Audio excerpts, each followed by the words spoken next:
Welcome back to the Wolf of Queen Street. Welcome back onto the YouTube video, or if you're on the audio podcast, thank you so much for coming to join us today. Firstly, to let you know, today's episode is brought to you by the Dark Heart Grooming Company, the company providing skincare for men only using organic, natural, honest New Zealand native products. And you can find them on the Dark Heart Grooming Co. on Instagram. And when you place your next order, make sure you add Wolf10 and on your order to get 10% discount on your next order and any order after that. But thank you for joining us today. And today I'm joined by Yaela Raber. Sorry, my apologies about that. The previous podcast, I struggled with Josh's last name as well. Interesting, the last names as the last few people I've had. Yaela, I got introduced to Yaela just by contacting through Instagram over the last few months, as I've done with most people on my show. I started seeing what you were offering on Instagram, what you were talking about, and it really intrigued me to talk to you more and to find out more about you. You've come back from come in from a hospitality industry for 15 years, launching a company that went multinational over in Europe or across the world, and then it ended up being that you have sold that company, ended up now in New Zealand and transitioning into a place where you've launched a business called C.E.OHM and offering life coaching, mentorship, motivational coaching, as well as just today or yesterday, launching the website. Yes. Congrats on that. Thank you. And I'm so excited to hear about that transition across your life, as well as what you're offering people today to be empowered and to achieve the greatest that they can. So thank you to come on the show. Well, thank you for having me. I'm so excited.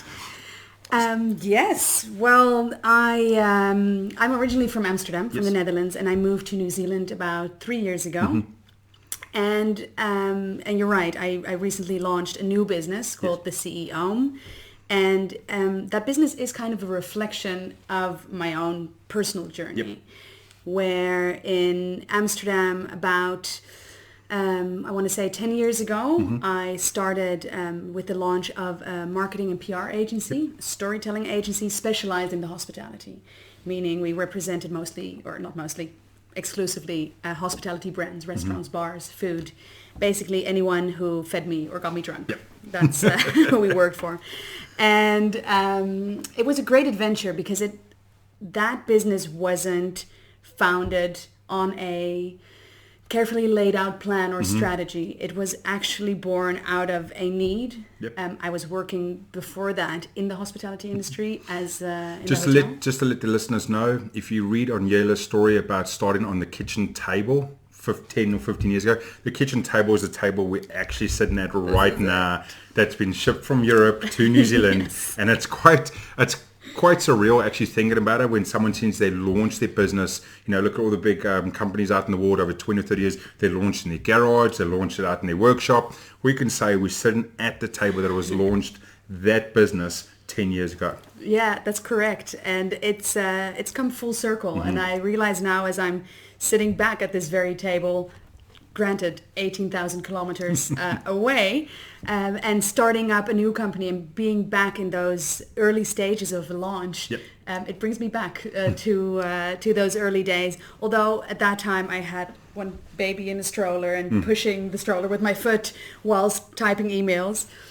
But it was quite an adventure, and that business was born from a need, not necessarily from a plan or a dream to start an agency. Just from the fact that I was working in that industry, and there was no such thing as a niche agency at that time in Amsterdam. And that is actually the very same foundation on which I'm now building the CEO. Because in my own personal journey with Typhoon Hospitality, I accidentally built a business. I started doing some projects on this kitchen table, and it turned into a, like you said, multinational, multi-million-dollar business with offices in Amsterdam, in Antwerp, Barcelona, and the Caribbean, and then here, and people all over the world, and a big team. And that did not go without falling flat on my face over and over again. You're talking about from a failure point of view, or from a learnings, or from a struggle of running something that grew quite big from something you didn't expect? I think all of the above. All of the above? There was a lot of I'm not necessarily a big fan of failures because I think as long as you learn and grow from every experience, it's not a failure in my book.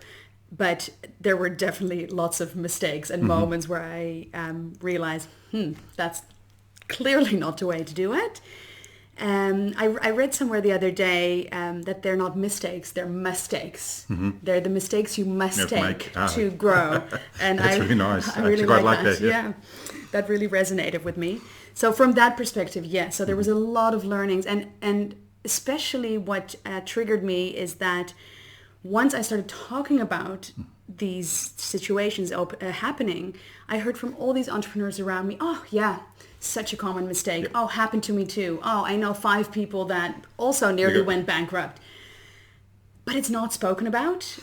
It's not. It's something we spoke about just before starting. I wanted to do a post earlier today on Instagram. Didn't get around to it, as most times you struggle with time, about fearing failure or failure itself, or you're doing something and you think it's only specifically to yourself, not realizing that every single person, no matter, even if you're the 1% in the world, the steps you've gone through, someone's gone through before you. Absolutely. And to think you're that unique, that you're the only one to go through it, would actually to go, that's a bit arrogant almost in some sense, right? To go, I'm so special, I'm the only person that's ever made this one mistake. And it's definitely a fine art, but it's a struggle sometimes to find that bounce board from other people to go, hey, that's normal. Exactly. And that experience is part of that journey. And to actually learn not after the fact that it's normal and it's happened to everyone, but actually maybe even beforehand and skip a few of those mistakes and make your own. You'll still fall flat on your face. You'll still have mistakes. But I think our relationship to what you call failure, but I think even just pain in general, negative emotions, is quite warped. We try to, stay away from it. We try to avoid it. We try to protect our children from it.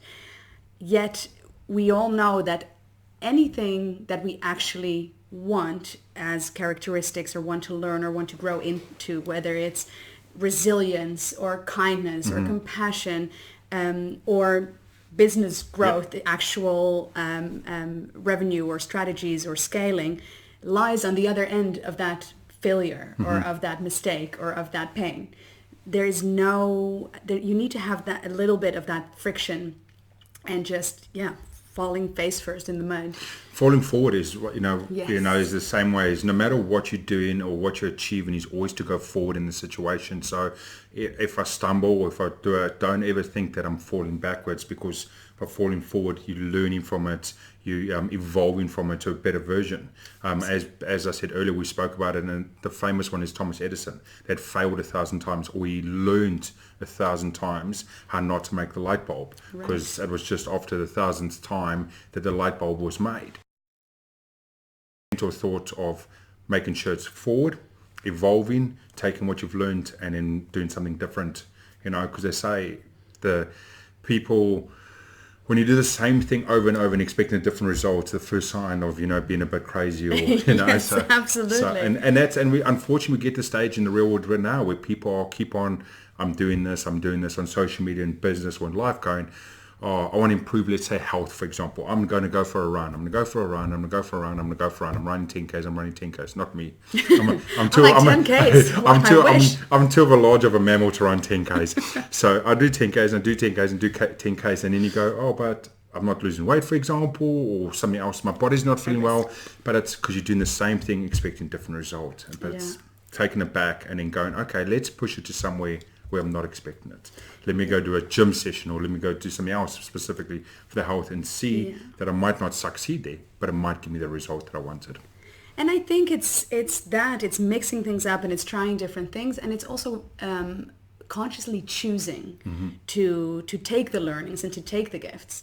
And I have seen throughout all my lows and rock bottoms, and there have been plenty over the past years, both business-wise and in my personal life, as everyone has, right? Life is going to life. Life's going to life, whatever you do.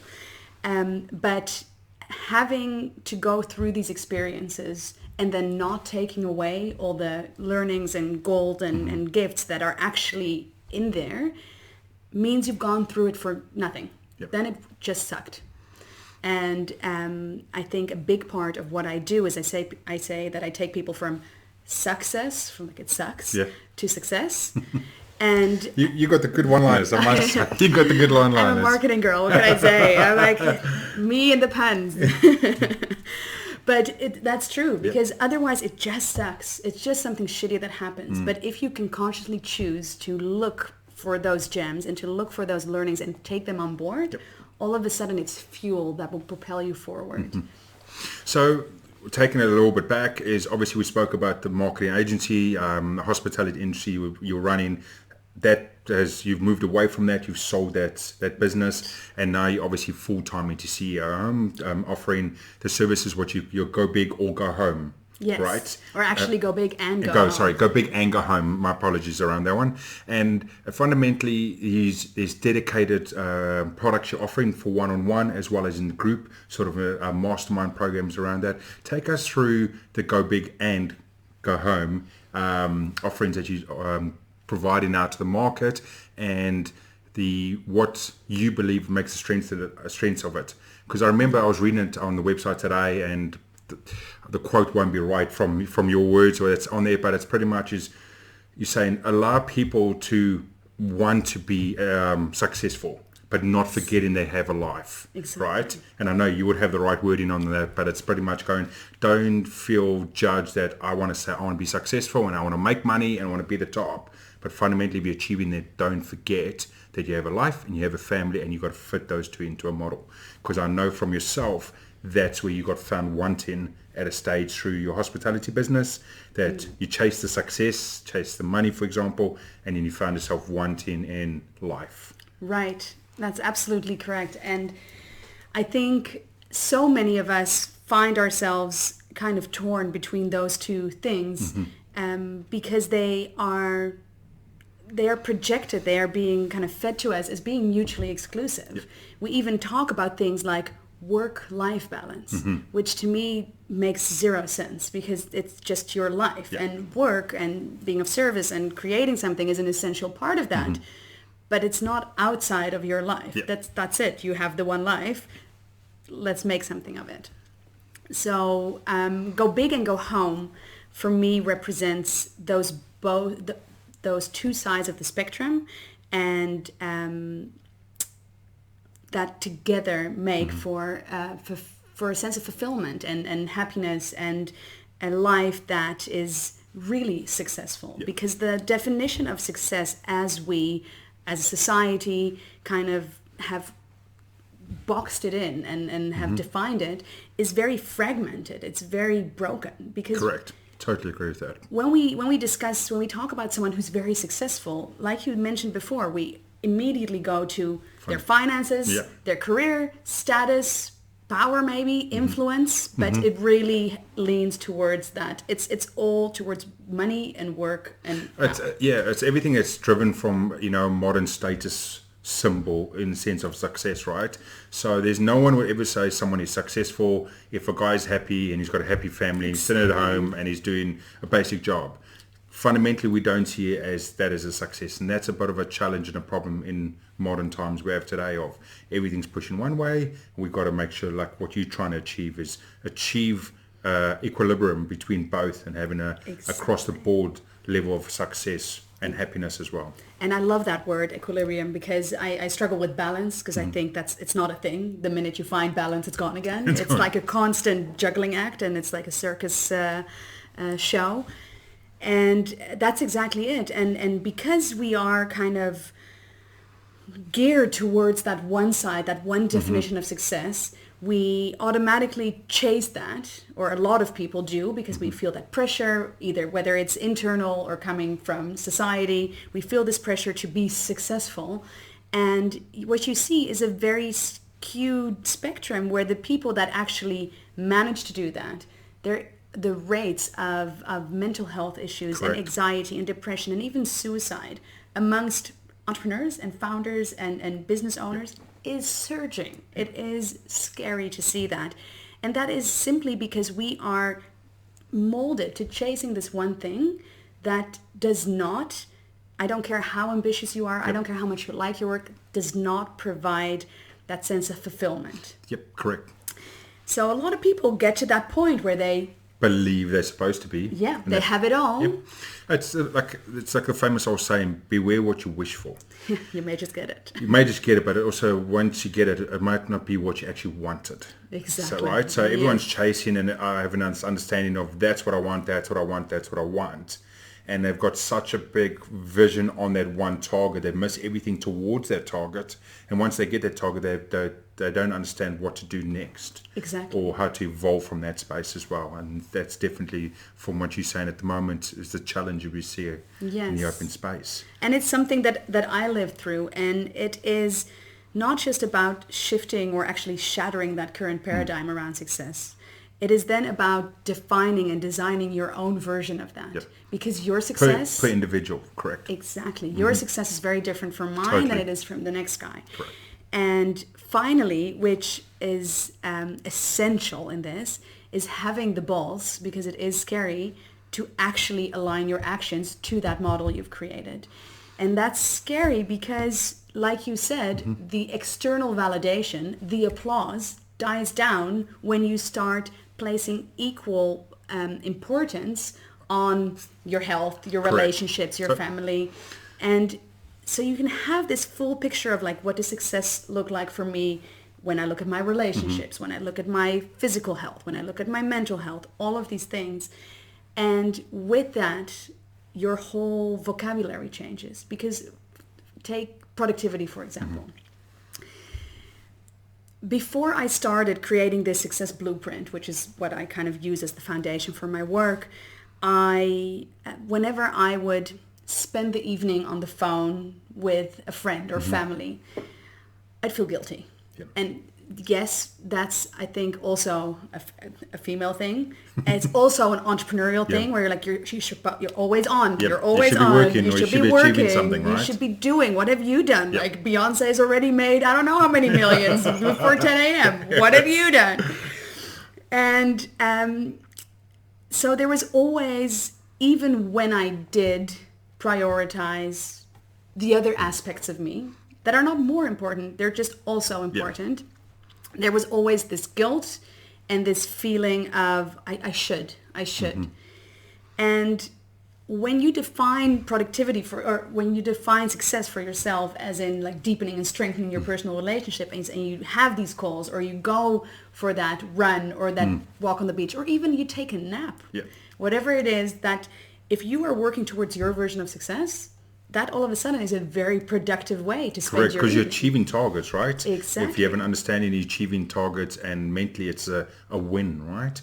And building up those wins, then it becomes habit, becomes contagious, and then you go down the path as well. Yes, and it compounds and you build it up. But you need to be really strong in your decision and very committed to that decision, because all that external validation will die down. So you need to know why you are doing this. Correct. We spoke about it actually the other day. I met up with yourself, Yaela, it was about a week or so ago, met up for coffee. And if anyone was watching my Instagram, I did a post after the meeting, but I also did a video, I think it was the next day. And if anyone had seen it, as listening now or watching, it was talking about the mission statement. Because the first thing at Yaela, after we had spoken for about 20 minutes or 25 minutes, she said to me, Lawrence, what is your mission statement? What is your understanding of a mission statement? I had to have a think, because I knew I had one, which I did, as I said in my post. I had to think back what it actually was. And we discussed what my mission statement was. And Yaela then challenged me correctly that my mission statement was a correct mission statement, but it didn't 100% represent me right now. It represented where my evolution wanted to go, or where I wanted to be 6 months or 12 months down the path. Yes. And what we're talking about now is understanding your level of success is also someone understanding their mission statement, which then gives you clarity of what you're trying to achieve. Yes. But then also you might get the situation like I have at the moment of, I have what my mission statement is, but now I need to move towards it and figure out what the missing gaps are, that I can honestly say, this is my statement. Or a question I asked in the video actually was, do you go that way? Or is there a certain percentage of people that go, no, I'm going to change my statement for my current situation, And when I get further down the path, I might then rechange it again. So there's an interesting way I saw it. Yes, and I personally believe in your way. Yeah. I believe in getting really clear on where you want to go, not necessarily on how you're going to get there. Yeah. Don't be attached to how, because there is so much more room for miracles to happen when you leave some spaciousness in how you're going to get there. But once you get that point on the horizon, whether that's 6 months out, 12 months out, 20 years out, you can then, like you said, start bridging that gap. Yeah. And I am at heart an entrepreneur and a business builder. Yep. So I like strategies and systems and templates. So when I work with this DNA blueprint, it's not just some woo-woo picture of sitting down and thinking, well, 5 years from now, this is where I'll be, or this is what success feels like. We do that too. Yeah. We do the woo-woo part. And then... In Bali? Yes, please. Just as a side note, that was the breakthrough moment of spiritual well-being, was when Yaela went to, but before the last 12, this was years ago, before everyone in the world currently that's going to Bali, but it was years and years ago, found your inner enlightened being, as you would say, and became a bit more of a 60s happy internal Tree being. Tree hugger, as she says. But you openly admit going, I didn't want to become a tree hugger, and I became a tree hugger. But understanding again the importance of inner self. Right. I mean, I'm such a cliche. It's so eat, pray, love, but it really worked. And for me, it was so far off the spectrum for me, because I lived on adrenaline and caffeine and anything, and I was not at all expecting it. Not at all. But it was a really good stepping stone for me to start kind of diving into that, let's say, softer side, that more spiritual side. However, having explored that and still learning so much on a daily basis, for me, my spirituality and my woo-woo and my kind of big vision needs to be grounded in practicality and in pragmatism and in, measurable, tangible goals. So we start from that vision, that 12-month out, the big, fluffy, beautiful the dream. vision board that everyone builds on the 1st of January. Exactly. Right? And then forgets about. Forgets about, and the dust collects and everything, right? Exactly. And to make sure that does not happen, that is then translated in, okay, what does that look like? What does that vision look like in every kind of pillar of your success blueprint? And then what are you doing on a daily, weekly, monthly, quarterly basis to actually get there? To achieve it. And I think the combination of that, and that's what the C.E.OHM is all about. It's the CEO, the practical, strategic side of it, and the OM, which is and that's the C.E.OHM again with the words. But it is that duality and the amazing things that can happen if you can combine the two. If you can have that trust and surrender and that bigger vision, but grounded with aligned actions. I totally agree. I mean, we all go through it in the moments, and we always need that support and understanding from both sides of it.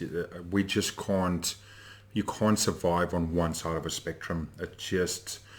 You will stay there for a certain period of time, wherever you are, male, female, we are in the business, doesn't matter how big or small, but fundamentally you're always naturally going to get pulled back, and if you don't get pulled back, it's going to snap back. Right. And then it's going to snap to the other side, and then there's going to be no control around that. Yes, so, been there, done that, gone the t-shirt. And unfortunately, it takes that moment to understand what we should be doing. It takes the break, the dark, the oh shit, I'm in a fucked up situation, or I'm all the way this way, things are disappearing, I'm losing control of business or life or in general, for us to then go, okay, we've got to then be able to give both ways.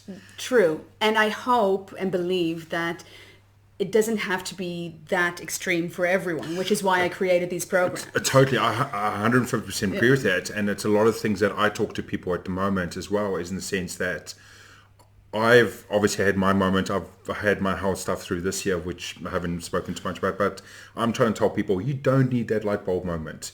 Or look at, you don't need the light bulb moment of, I fucked up. You don't need that bottom of the barrel moment right now to realize what you've got in life and how much you can take control of and how much is actually important for you to build up. Because everyone that's had that moment is building up and they're achieving everything they want to achieve. Yes. But you can still achieve it without that moment. Yes. You can just take the tools like what you provide in, the insights like you provide in and everything else, and just start it and just go to yourself going, oh, I had that moment yesterday, which I didn't have. And now I'm living, and having a fake light bulb moment, right? Yes, and I think people will still have their own moments. Everyone will have that in their own way. It's just not having to necessarily in this realm, in this world, go through those same motions. Just as I'm learning from different coaches and different teachers, stuff that I'm sure I could have learned the hard way, but I'm choosing to learn from experience. Yep. And the funny thing is about what you were saying, you go one way on the spectrum and it snaps back the other way. So this was me. A few years ago, I was a complete workaholic. I was trapped in this, what I used to say, beautiful golden cage that was my business, completely disconnected from myself, but also from my family. And it took me going to Bali and ending up with emergency surgery in a hospital. And I remember I woke up in the morning in the hospital, still all groggy. And the first thing I started doing was texting the notes for the agenda for the meeting, for my Monday morning meeting, to my team.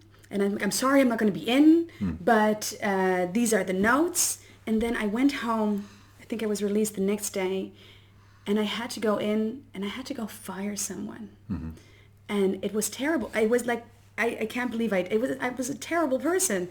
It was someone had to be done that day, otherwise the contract would renew. There was all these reasons that I thought were really valid for me to go into the office, basically still bleeding and still high, sit across the table from this man and end his contract.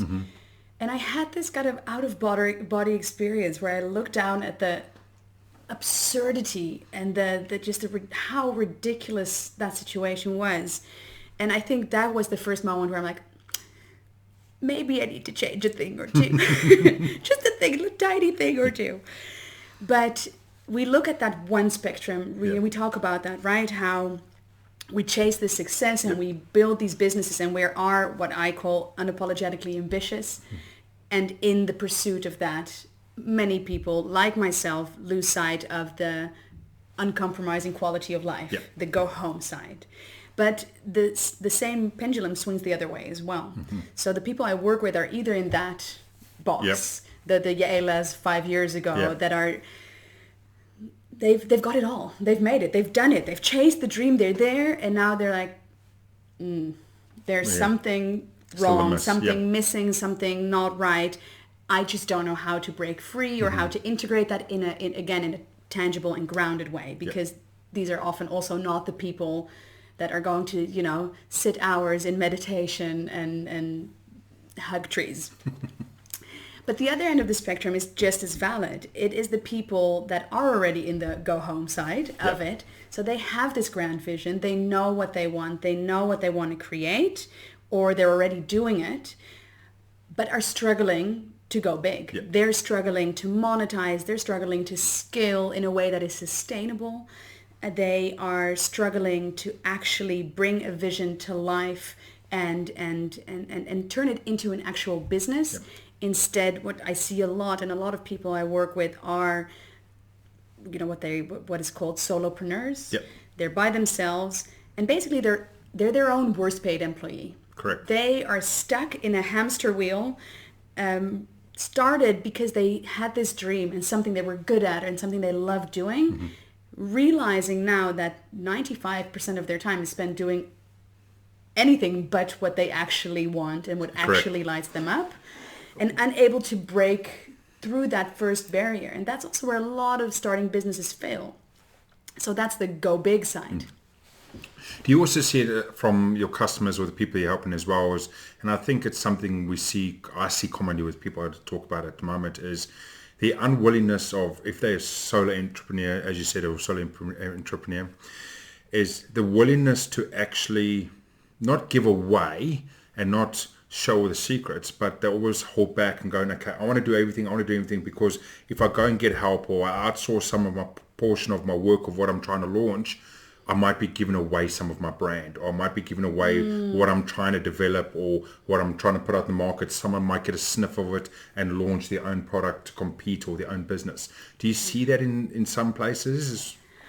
I think there's that. There's the fear of things being stolen or taken, or and my answer to that is simple. Yes, people will do that. Yep. People are assholes. I'm sorry, but they're not you, and no one can bring that same magic to the table. And I think in the end, none of us are originals.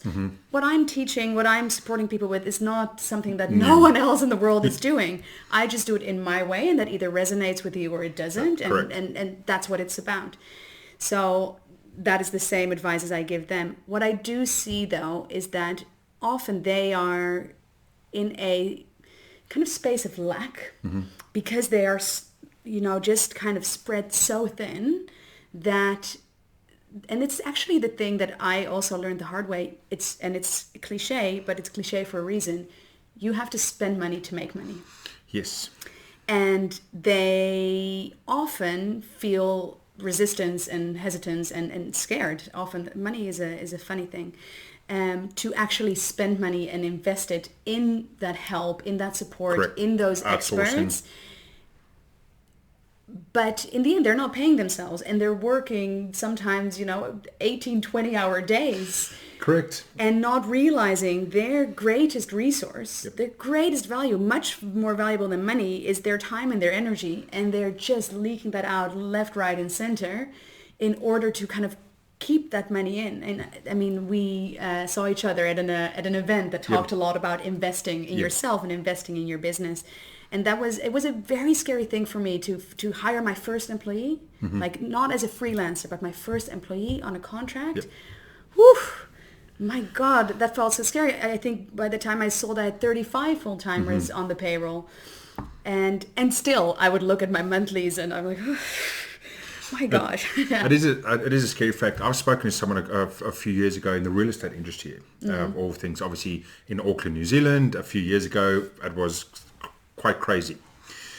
And speaking to the person at that stage, they said, look here, I'm making a lot of money and everything else, and this is how much I'm making, and blah blah blah, and so forth. But I said, do you have an understanding of how much you're actually making, for example, per hour, right? Because yes, you're making X amount of money, which is a big amount of money, but you're also doing 60 or 80 hours a week, right? So fundamentally, you think mentally, I'm doing really good financially in that situation, but when you take it down to a normal person doing a 40-hour week, your hourly rate and coming down, like you said, with the people having to outsource the work because they're not paying themselves, or they're doing 30 hours for one contract because they don't want to pay someone out there in the open market for 10 hours of their time. When you work out at what they're returning on that 30 hours of work, it's next to nothing, right? It is, especially... And it puts him down on such a low scale. So that's one thing I make sure, always have an understanding on when it's in business, or if there's something going on, or trying to achieve an income from something, or growth of income or hiring, understand what that, whether it's a 5-minute block or an hour block or 2-hour block, understand what that actual impact is. So I can look at it going, it's worth me to pay an hour and hire someone at twice what I'll pay myself, because I would get 3 hours saved up, which, and then therefore can be on-sold or so forth as well. Content creation, I mean, just at the podcast situation, the amount of hours I spend producing content, editing everything we do year to date, it's definitely coming down to the path where myself has to make the call and go, I need a team. It's better for me to hire a team for them to do it, and I can focus on having conversations or building the relationships and the networks and so forth. And it's definitely, like you said, is they focus on too much and not willing to give, to get someone in and help. And that's not even taking into account how much longer it takes you, or me, or them, if they're not skilled, to do something that is not in your zone of genius or excellence. So it's not just even the hours, it's all the extra hours you put in trying to edit when you're not an editor. And I'm a big believer that you need to understand every part of your business. Sure. I nearly went bankrupt with my agency a few years ago, and one of the greatest learnings from that whole experience was understanding each and every part, because there's no way you can outsource, there's nowhere you can train or onboard anyone properly if you don't understand the steps and what goes into it. But there's a difference between understanding the steps that go into it and actually being great at it. Yeah. So it's such a powerful tool to actually look at, you have your zone of genius, your zone of excellence, your zone of competence, and your zone of incompetence. Yeah. And as I go about launching this business, I don't start with a giant team. I mean, I'm launching a new business, but I'm starting to group what I do, the tasks on a daily basis, in those 4 boxes. And so the zone of incompetence is the first one that needs to go, because I suck at it. Yep. It's my zone of incompetence. I'm not good. I can't do it. This is the first thing. Like, it's not even an option. Yep. I need to outsource that. So, sorry to interrupt you. To anyone that's listening at the moment, for people that are out there on Facebook or Instagram, from the people watching YouTube, and I see it all the time. I see it in all the groups I'm on. When you keep asking about the technologies or how to do things social media-wise and business-wise, if it's in that block, as Yaela said, in incompetence, you're naturally not necessarily going to pick up that skill in a one day or asking someone to give you the feedback. If you fundamentally want to grow your business, you want to go on that path, rather ask the question of, is there someone that is skilled, or as you said, they are highly skilled in that area, and rather bring that person onto your business or what you're trying to achieve than you spending those 10 hours to try and figure out an option. Absolutely. And you kind of move through those quadrants as you go, and as the cash flow and the business actually grows and increases. And besides not spending all this time trying to figure out something you're not good at, having your energy drained because you're doing something that doesn't feel life-giving and doesn't light you up, because it's like, ugh, I have to do this. Imagine if you spent those hours at actual either like strategy or revenue generating parts of your business. Correct. And often a lot of entrepreneurs, and especially in that little bubble that I work with, that struggle moving from that either idea to business phase or solopreneur to structural business growth and scaling phase, what they often struggle with is, I lost my point halfway through, is something fantastic, and I will get back to you when it comes back to me. I'm like, that happens. Don't worry. I sometimes get down a track and I have to come back and pivot myself to get into there. But it's fine. But yeah, it's definitely an interesting space to be at the moment with what we're trying to achieve and what everyone's trying to achieve and how fast we're trying to achieve things. And to people that have listened to every episode of the podcast, if there is anyone that has listened to every episode of the podcast, I say thank you to. But I say most common, I said over and over and over, is we've got to give time. Yeah. You got to be patient. You got to give time. You got to know what like we said, you got to understand where you're moving towards it and put in the steps to achieve that target, and then celebrating those targets as we achieve it over 6 month, 12 month, 18 month period, and then pivoting when we're required to pivot to try and achieve those goals as well. Yeah. So we spoke about in the beginning, you have the 2 programs, Go Big and Go Home. You know, there's the left-hand side, the right-hand side, depends where your pendulum swings as well. Within that, as I said in the very beginning, there is sort of one-on-one coaching that you provide on that, but there's also a group-based coaching on that. Is where would, again, this is how long is a piece of string question, but fundamentally is, would you have people come through the group first to find, if they best suits in the group situation, then go to the one-on-one, or would you pivot them through the one-on-one and then push them into the group? What's your sort of transition, or is it depending on the person coming in? I think I think that's more of an either or. Yep. What suits your needs, what suits your time and your particular learning style and working style. So I've worked myself with a lot of different coaches, some one-on-one, some in a group, and I've always kind of thought that the group was kind of a inferior option to the one-on-one, because the one-on-one you get FaceTime with someone and they really dive deep and have eyes on your business and they know you. However, what I've learned in good group programs, the collective genius and the tribe, because that's also, especially in this age of online businesses, it can get really lonely. Yep. And even when you're not in an online business, we were talking before about how people don't really share, Yep. the good, the bad, and the ugly, just the good, shiny, Instagram filtered version of it. So to have a group that's kind of going through those same motions all over the world, but still connect and still get their perspectives and their market insights and their experiences can be quite enriching. However, that is a little bit more restricted. It's a group program, so you either need to be on the call or watch the replay. Yep. It's less flexible. So depending on your lifestyle, I find that a lot of the people that do the one-on-one are leaning towards the go home. They are the really busy entrepreneurs that don't really have the flexibility yet to fit in a group program and need a coach one-on-one to work around their schedule. But it's a very different approach, and you get different things from both approaches. And then the third option that we offer, not too often, but it's the B2B, so it's the CEO for what we call brave businesses, because it does take it's not easy to come up with that level of honesty and radical responsibility towards yourself and your business. And in the B2B course or project, that's actually more of a consulting situation where we go in, speak to or work one-on-one with the CEO or the owner, then actually not just have their personal success blueprint, but align that with the company goals, because the company goals are often, again, all finance, growth, hardcore numbers, but that's not what makes a company healthy. Correct. So looking at the company goals as a whole, looking at the culture, looking at all of the aspects, and then working with the senior management team to actually align their way of working with that joint company goal. And to evolve it, obviously, to achieve the final outcome of a more balanced, successful company. Successful in every way of the word. And that's also financially, that's also, really moving the needle and changing that bottom line.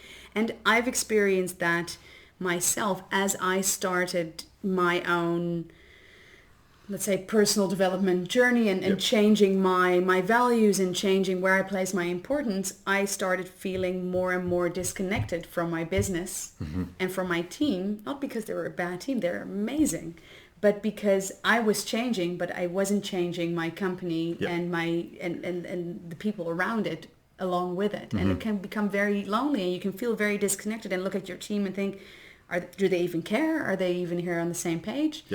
So that's what the B2B for business is all about. No, that sounds awesome. And I think you've offered so much insight into your understanding of how you're delivering these offers to anyone that's listening out there that wants to sign up to the Go Big and Go Home, to either or both, or to the B2B as well, as you spoke about. And just as we're coming up, as I always say, we think it's going to be a short podcast. We're 45 minutes in already, and it's gone like in a blink.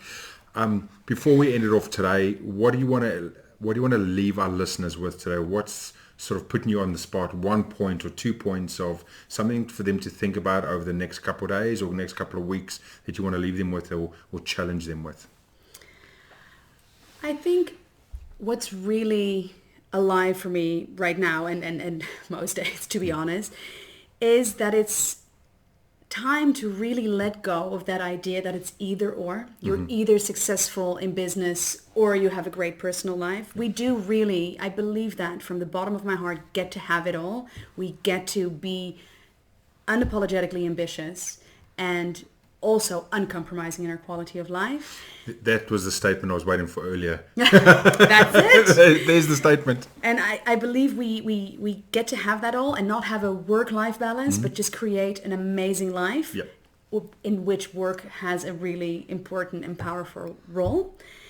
And I think it's time for people to realize that it's their responsibility to create it, because we mentioned earlier the societal norms of success and all of that is very fragmented. It's very focused towards one thing. So if you want to actually change and level up and have that richness and fullness in your life, in every aspect of your life, it's time to take radical responsibility for that and step up and choose that, because we really do get to design the life we want. Shit will happen. It will. I'm sorry. It won't always go according to plan, but we do get to be conscious.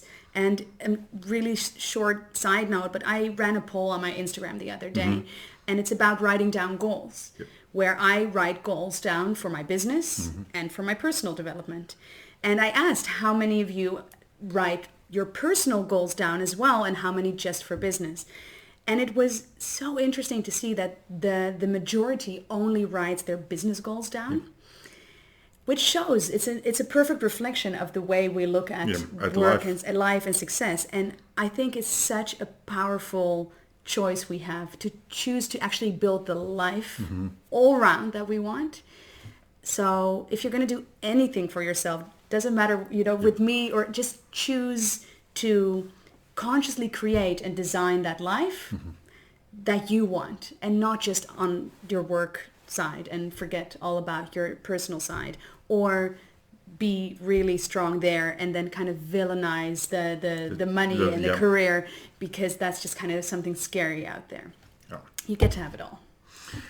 That's amazing. I think that's an absolutely great insight to end off on the show today, about talking about, that's the challenge, or that's what you should think about over the next couple of weeks and months, that you can have both sides, and understand that you can have that.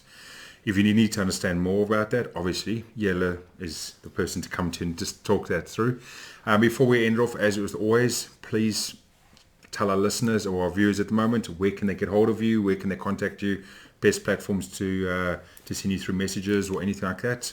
So I think the best way to reach me is either through my Instagram, which is at C.E.OHM, at C.E.OHM. DM me, or go to my website, where you can actually book a free 30-minute exploration call where we can just chat and get to know each other. The website is www.the-CEOHM.com. Sounds awesome. And then once again, thank you so much for going on the show today. It's an amazing opportunity to have a discussion and talk about amazing things, what you're trying to achieve about the go big and go home transition, and helping people between the two different, to get the equilibrium between both sides, or across that space. And thank you so much for that. Thank you for having me. So much fun. That was awesome. And to everyone else that's listening and watching at the moment, thank you so much again for coming on to the Wolf of Queen Street. If you're watching on YouTube, please make sure you put a comment and a like and a subscribe as well. And for anyone that's on the audio podcast, thank you so much for coming across the podcast today. Thank you, and bye.